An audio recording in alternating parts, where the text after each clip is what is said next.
कार्याध्यासास हे दोषत्रय कारण नाही. सत्य वस्तू ज्ञान जन्य संस्कारामध्ये बदल केला. सजातीय वस्तू ज्ञान जन्य संस्कार. आता कार्याध्यासास हे दोषत्रय कारण नाही. पूर्व पक्षाचा अनुवाद. प्रमात्याचे ठिकाणी लोभ भयादी, प्रमाणाचे ठिकाणी पित्तमलादी आणि प्रमेयाच्या ठिकाणी सादृश्य हे तीन दोष अध्यासास कारण आहेत. काय सांगितलंय?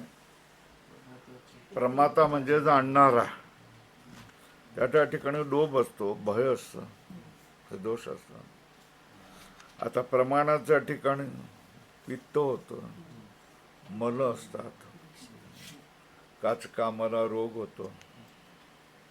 आणि प्रमेयाच्या ठिकाणी काय असतं? सादृश्य असतं. सादृश्य हे तीन दोष अध्यासास कारण आहेत. आणि आत्मा व अहंकारादी बंध. काय? आत्मा आणि अहंकारादी बंध यामध्ये कोणतेच सादृश्य नाही. प्रमाता व प्रमाणाचे स्वरूपेच असिद्ध आहेत. प्रमाता व प्रमाणाचे स्वरूपच बनत नाही, स्वरूपे असिद्ध आहेत, म्हणून आत्म्यावर बंधाचा अध्यास होत नाही, असे पूर्व पक्षाचे म्हणणे. पूर्व पक्षाचं म्हणणं समजून घेऊया पहिल्यांदा. काय? प्रमाताच्या ठिकाणी राग, लोभ, भय, क्रोध इत्यादी दोष असू शकतात. प्रमाणाच्या ठिकाणी पित्त झालेलं असेल, कामला रोग झालेला असेल, नंतर काचमणी रोग झालेला असेल, दिसत व्यवस्थित नसेल, पित्त मलादी. प्रमेयच्या ठिकाणी कुठला? प्रमेय म्हणजे विषय जो आहे. सादृश्य दोष झालेला असेल. हे तीन दोष अध्यासास कारण आहे. प्रमाताच्या ठिकाणी दोष, प्रमाणाच्या ठिकाणी दोष आणि प्रमेयाच्या ठिकाणी असलेले दोष, हे तीन दोष अध्यासास कारण आहेत.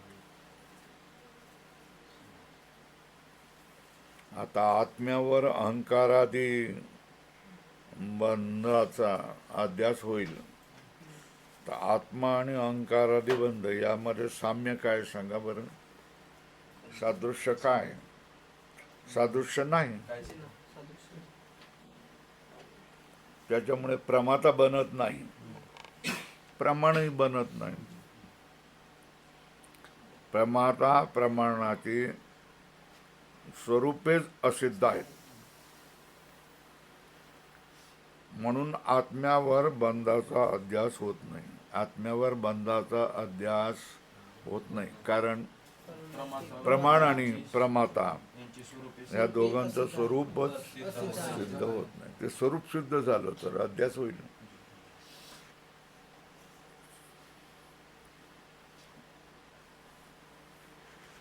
परंतु हे म्हणणे बरोबर नाही.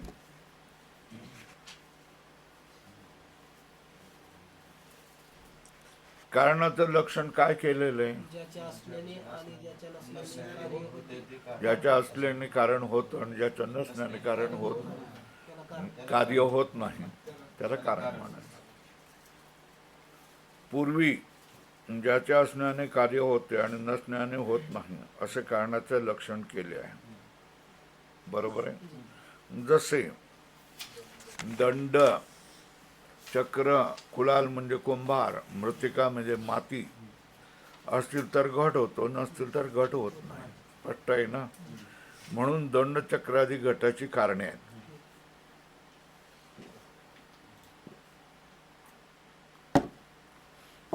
त्या दोषत्रय कारण तेव्हाच बनेल ना. जसे दोषत्रय नसेल तर अध्यास होत नाही असे नाही ना. काय? तीन दोष नसतील तर अध्यास होत नाही असं होत नाही. दोष नसतानाही अध्यास घडतोच. काय प्रमाण, प्रमेय, प्रमाता यांचे दोष नसताना देखील अध्यास घडतो. म्हणून दोषत्रय अध्यासाचे कारण नाही.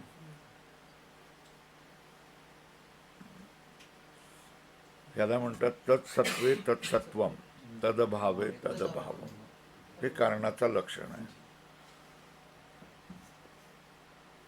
तत्सत्वे तत्सत्वम याला अन्वय सहचार म्हणतात. तदभावे तदभाव याला व्यतिरेक सहचार असं म्हणतात. हे कारणाचं लक्षण आहे. ती वस्तू असेल तर ती दुसरी वस्तू असते, ती वस्तू नसेल तर दुसरी वस्तू नसते. तिला त्या वस्तूचं कारण म्हटलं जातं. आता काय सांगतोय, पहिल्यांदा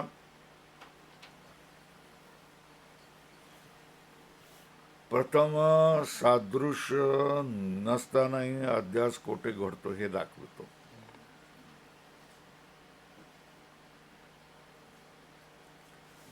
आत्म्याचे ठिकाणी जात, ब्राह्मण जात, क्षत्रिय जात इत्यादी जे अध्यास होतात, आत्म्याच्या ठिकाणी जातीचा अध्यास सादृश्य दोचा वाचून होतो. कसलं?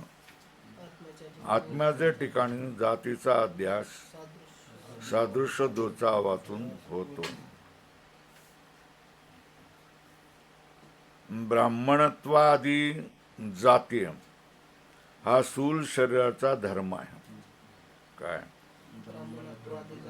जाती हा काय स्थूल शरीराचा धर्म आहे.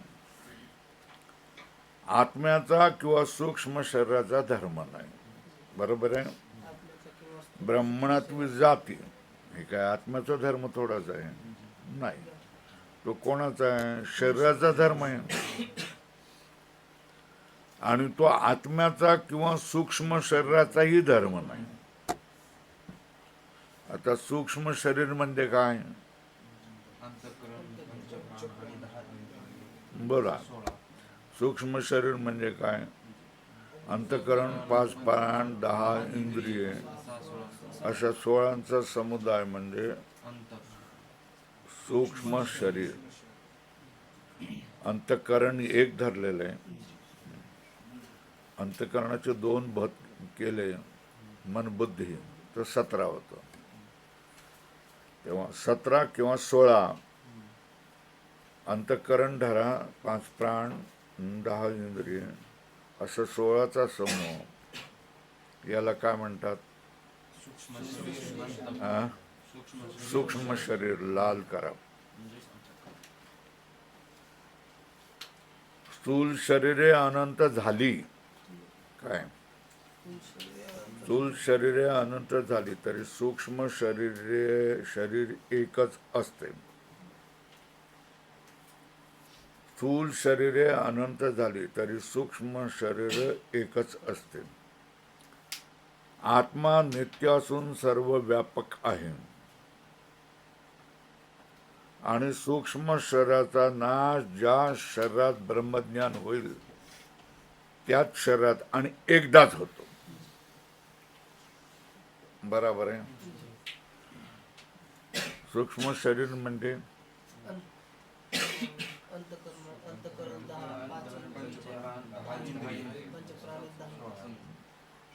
अंतःकरण, 10 इंद्रिय आणि 5 प्राण म्हणजे काय? या सूक्ष्म शरीराचा अंत होतो की नाही? होतो. कशाने होतो? ज्ञानाने होतो. आणि किती वेळेला होतो? फक्त एकदाच. ज्ञान झालं की सूक्ष्म शरीर तुमचं संपलं. ज्ञान झालं नाही तर हे सूक्ष्म शरीर तुम्हाला छळायला तयार आहे. बरोबर आहे. सूक्ष्म शरीर म्हणजे सूक्ष्म शरीराचा नाश ज्या शरीरात ब्रह्मज्ञान होईल त्या शरीरात आणि एकदाच होतो. लाल केलं. म्हणून जात्यादी धर्म आत्म्याचा किंवा सूक्ष्म शरीराचा म्हणता येत नाही. जाती आदी जे धर्म आहेत हे काय आत्म्याचा नाही किंवा सूक्ष्म शरीराचा म्हणता येत नाही.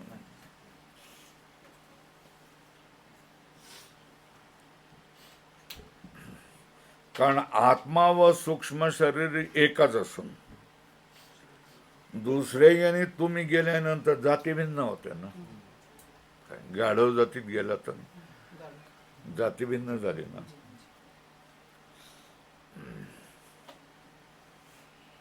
उत्तर शरीरात जाती भिन्न होते.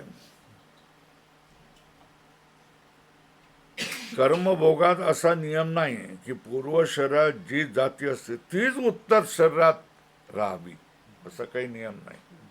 काय कर्मभोगामध्ये कर्मकांडामध्ये असा नियम नाही की पूर्व शरीरात जी जाती असते तीच उत्तर शरीरात व्हावी. आणि स्थूल शरीराचा धर्म न मानता आत्म्याचा किंवा सूक्ष्म शरीराचा धर्म मानला तर सर्व उत्तर शरीराच्या ठिकाणी दुसरी जाती होणार नाही. बरोबर आहे काय?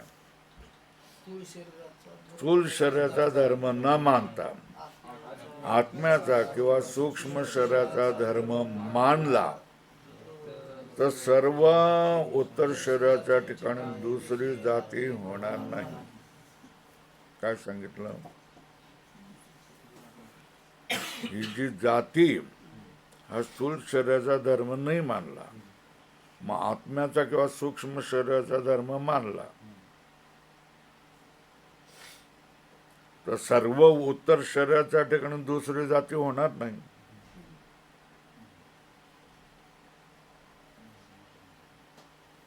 मी द्विज आहे असा जर तुम्हाला बोध झाला तर आत्म्याच्या ठिकाणी ब्राह्मण क्षत्रिय वैश्य जातीचे ज्ञान होते.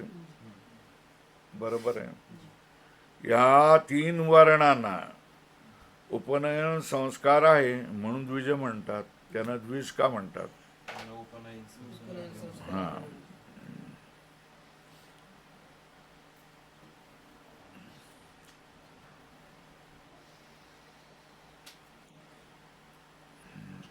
मी द्विज आहे या बोधाने आत्म्याच्या ठिकाणी ब्राह्मण क्षत्रिय वैश्य जातीचे ज्ञान होते. आत्म्याच्या ठिकाणी ब्राह्मण क्षत्रिय वैश्य जातीचे ज्ञान होते. या 3 वर्णांना उपनयन संस्कार आहे. याच्यामध्ये काय उपनयन संस्कार आहे म्हणून द्विज म्हणतात. या कारणास्तव आत्म्याच्या ठिकाणी जातीचा अध्यास होतो का नाही होतोय? पण सादृश्य काय? सादृश्य काहीही नसताना इतकेच नव्हे तर उलट आत्मा व्यापक, जाती काय परिच्छिन्न. आत्मा प्रत्यक, जाती पराक. आत्माविषयी जाती विषय असे विरुद्ध धर्म असताना आत्माविषयी जाती काय विषय असे विरुद्ध धर्म असतानाही आत्म्याचे ठिकाणी अहंकारादी सर्व बंधाचा अध्यास घडतो. बरोबर आहे. काय झालं?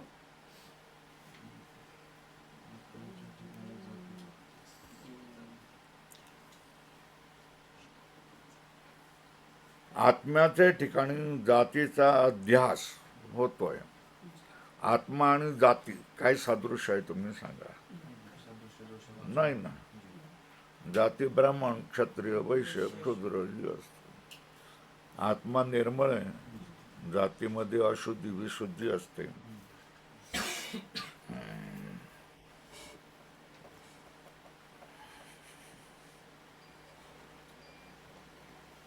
आत्म्याच्या ठिकाणी अहंकार आदी सर्व बंधाचा अध्यास घडतो. तसेच का उलट काय होत आहे? या दोघांमध्ये साम्य काहीच नाही, उलट विरोध आहे. आत्मा व्यापक मग जाती कशी आहे? परिच्छिन्न. आत्मा कैसा? प्रत्येक आतमध्ये. जाती कशी? पराक म्हणजे बाहेरची. आत्माविषयी म्हणजे ज्ञान, जातीविषय त्या ज्ञानाचा विषय, असे विरुद्ध धर्म असताही, असे वेगवेगळे विरुद्ध धर्म असताही आत्म्याच्या ठिकाणी अहंकारादी सर्व बंधाचा अध्यास घडतो. काय? अहंकारादी सर्व बंधाचा अध्यास घडतो. तसेच डोळ्याचे काविळीमुळे काय होतंय?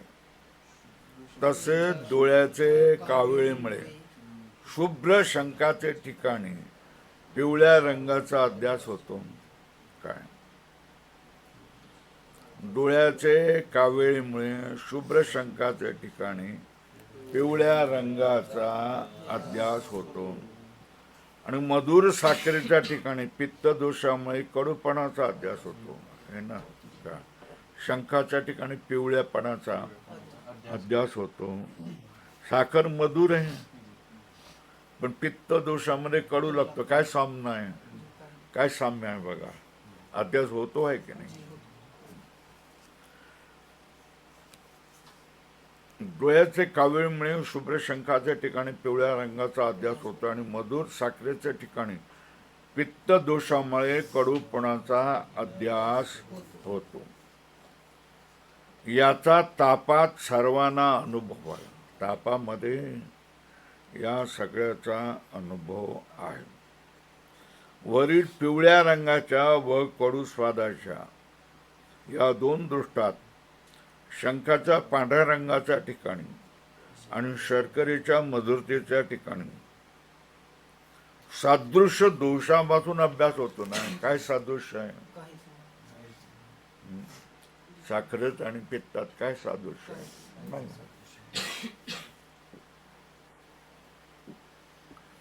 पण अध्यास होतो की नाही? पांढऱ्या रंगाच्या ठिकाणी पिवळा रंग दिसतोय ना. साखर मधुर असताना काय दिसतोय? अध्यास आहे दोन्ही.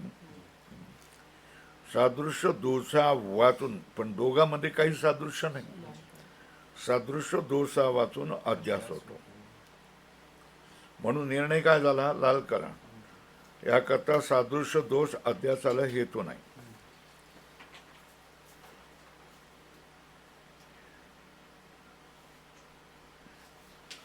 मग रज्जू सर्प, रज्जू आणि सर्प ह्याच्यामध्ये सादृश्य आहे की नाही?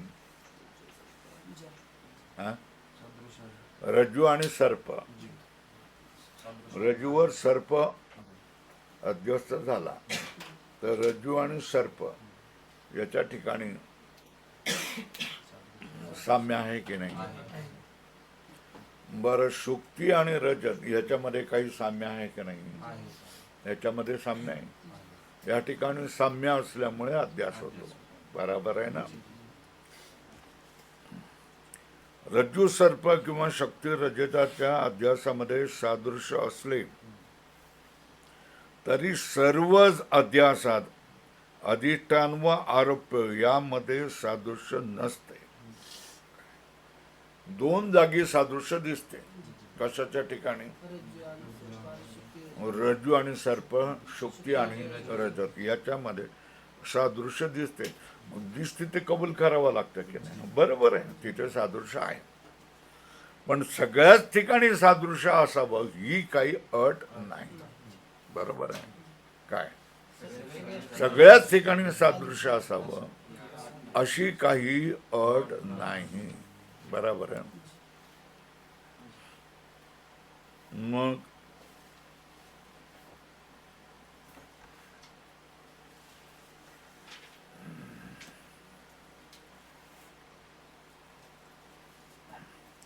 याकरता सादृश्य दोष अध्यासाला हेतू नाही. याकरता काय? अध्यासाला हेतू नाही. रज्जू सर्प किंवा शुक्ती रजताच्या अध्यासामध्ये सादृश्य असले तरी सर्वच अध्यासात अधिष्ठान व आरोप्य यामध्ये सादृश्य नसते. म्हणून सादृश्य हा दोष असून तो अध्यासाला हेतू आहे असे म्हणणे युक्त नाही. म्हणून या प्रकारे करून सादृश्य दोष हा अध्यासाला कारण आहे नाही हे सिद्ध झाले. लाल करायला हा निर्णय काय झाले? वरील सांगितल्याप्रमाणे सादृश्य दोष हा अध्यासाला हेतू नाही हे सिद्ध झाले. आता दोषत्रयाविषयी गोष्ट चालली आहे. कशाविषयी गोष्ट चालली आहे? असं उडून जातं रे. लावून ठेवायचं झाकून, लावून ठेवायचं, असं पटकन काढता येईल असं. हा, त्याचप्रमाणे प्रमात्याच्या ठिकाणी लोभ भयाधिक असणे हे अध्यासास हेतू नाही. प्रमात्याच्या ठिकाणी लोभ भयाधिक असणे, ज्ञान करणाऱ्याच्या ठिकाणी लोभ असणं, भय असणं, भीती असणं, क्रोध असणं हे दोष देखील अध्यासाला हेतू नाही का बाबा?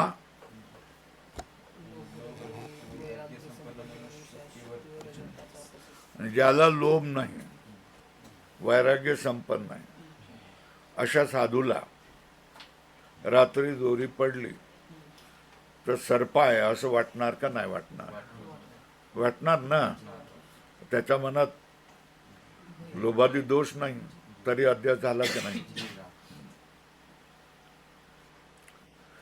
लोभरहित वैराग्य संपन्न मनुष्यास, लोभरहित वैराग्य सम्य मनुष्यान शुक्तीवर रजताचा तसेच एखाद्या मांत्रिकास सर्पाचे भय नसले तरी रज्जूवर सर्पाचा अध्यास होतो. लोभ भय सांगितले ना. एखादा साधू असेल त्याला लोभ नाही, पण रात्री दोरी पडलेली असेल तर हा सर्प असेल असं वाटतं. मांत्रिकाला भीती नाही, पण रात्री दोरी असेल तर सर्प आहे असा अध्यास होतो दोघा नाही.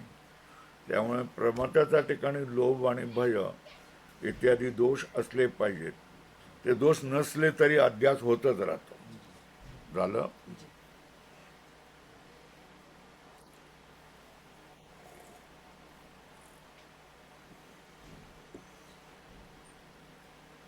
लोभ भयादी अध्यास हेतू असते तर रुपयाचा किंवा सर्पाचा अध्यास त्यांना झालाच नसता. काय?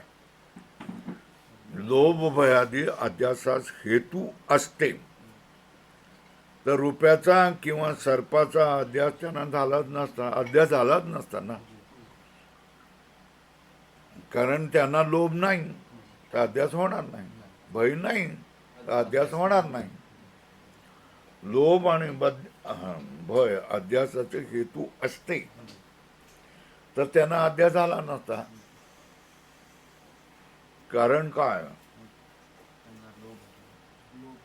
जे असल्यामुळे जे होते, जे नसल्यामुळे जे होत नाही त्याला कार्य म्हणतात की नाही. तर लोभ भयादी जर असले तर अध्यास होतो ना. मग लोभ भयादी नसले तर अध्यास होणार नाही. पण त्यांना अध्यास होतो का नाही? होतो ना. मग हे कारण नाही ना. कोण? प्रमाताचे दोष लोभ भयादी हे अध्यासाचे कारण नाही. कारण संन्यासी असेल त्याला लोभ नाही आहे तरी रात्री दोरी पाहिली आणि ती दोरी म्हणून ज्ञान झालं नाही तर सर्प दिसेल की नाही त्याला? मांत्रिकाला भय नाही, सर्पाचं भय नाही त्याला. सर्प येऊ जाओ काही त्याची चिंता नाही, पकडून ठेवतो तर त्याला भय नाही. पण रात्री दोरी टाकली असेल तर सर्प आहे असं त्याला भय होईल का नाही? होईल ना. होते ना. मग अध्यासाचं कारण प्रमात्याचे दोष लोभ भय आदी नाही, याच्यामुळे अध्यास होतो असं निर्णय होत नाही.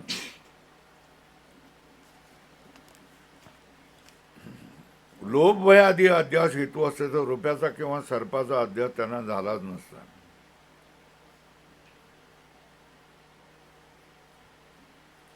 अरे बाबा, लोभ भयादी विकार हे कधी त्या वस्तूचे ज्ञानानंतर उत्पन्न होतात ना. कधी लोभ भयादी अध्यास,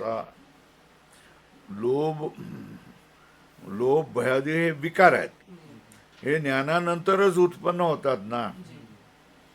म्हणून त्यांना रुपयाच्या किंवा सर्पाच्या ज्ञान उत्पत्तीमध्ये कसं काय कारण मानायचं?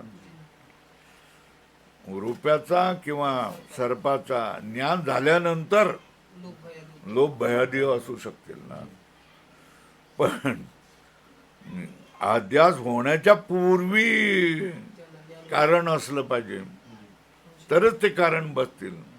पण ते काय होतंय, ज्ञान झाल्यानंतर ते होतात. बरोबर आहे ना.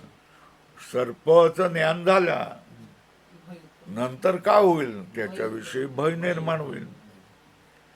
आणि शुक्तीमध्ये रजताचा अध्यास झाल्यानंतर लोभ उत्पन्न घेऊया म्हणून, मग ते अध्यासाचं कारण कसं बनते? काय अध्यासाचं कारण बनण्यासाठी ते अध्यासाच्या पूर्वी असले पाहिजे ना. पण ते तर अध्यासानंतर होणार ना. सर्प दिसला नंतरच भय होतं. शुक्तीमध्ये रजत दिसलं तर घेऊया उचलूया असा लोभ उत्पन्न होतो. मग ते काय अध्यासाचे कार्य आहे. जे अध्यासाचं कार्य आहे ते अध्यासाचं कारण कसं बनेल?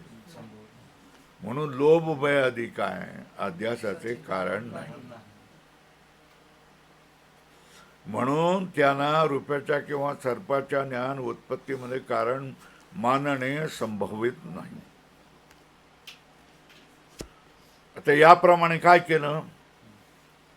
प्रमात्याचे लोभ भय आदी दोष अध्यासाचे हेतू नाहीत हे सिद्ध झालं. लाल करा. काय सिद्ध झालं? अध्यासामध्ये प्रमात्याचे लोभ भय आदी दोष हे कारण नाही हे सिद्ध झालं. पुढे चला. त्याचप्रमाणे प्रमाण दोषही अध्यासास हेतू नाही.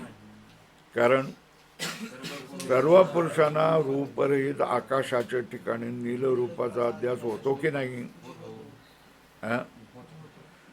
त्याचप्रमाणे रूपरहित आकाशाच्या ठिकाणी नील रूपाचा अध्यास होतो. सर्वांच्या नेत्ररूप प्रमाणामध्ये पित्ताचा किंवा तिमिराचा दोष म्हणणे संभवत नाही. क्या सगळ्याच्या सगळ्यांना डोळ्यांना पित्ताचा रोग झालेला आहे, कावीळ झालेली आहे, किंवा हे जे काचमणी झालेला आहे, काय म्हणतात त्याला, मोतिया बिंदू झालेला आहे, असं थोडंच म्हणू शकतो. पण सगळ्यांना काय होतोय, अरूप अशा आकाशाच्या ठिकाणी हे निळ आहे असा अध्यास होतो की नाही? होतो ना. मग तुम्ही असं कसं म्हणताय की प्रमाणामध्ये जे दोष असतात त्या दोषामुळे अध्यास होतो? मग एखाद्याच्या ठिकाणी झालं तर आपण मान्य करू, शंख पिवळा दिसतोय कारण त्याला कावीळ झालेली आहे. पण सगळ्या लोकांना काही कावीळ झालेली नसते ना.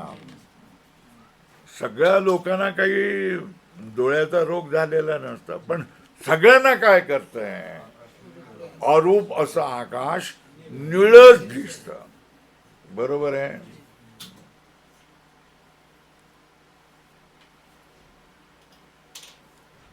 सर्वाच्या नेत्ररूप प्रमाणामध्ये पित्ताचा किंवा तिमिराचा दोष म्हणणे संभवत नाही. सर्वांना भूक लागण्यात जसा दोष नाही तसेच सर्वांना आकाश निळे दिसण्यात पित्तादी दोष नाहीत. काय सगळ्यांना एकही न सोडता बालकाला विचारलं आकाशाचा रंग सांग, निळा. म्हाताऱ्याला विचारलं आकाशाचा रंग कुठला, निळा म्हणून सांगतात ना. म्हणून जशा तऱ्हेने सर्वांना भूक लागण्यात जसा दोष नाही, तसेच सर्वांना आकाश निळे दिसणार पित्तादी दोष नाहीत. म्हणून प्रमाण दोषही अध्याचा हेतू नाही हे सिद्ध झालं. काय झालं?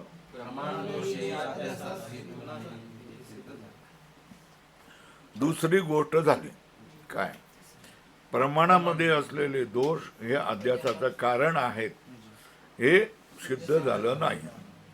बरोबर आहे. 2 लाल केलं.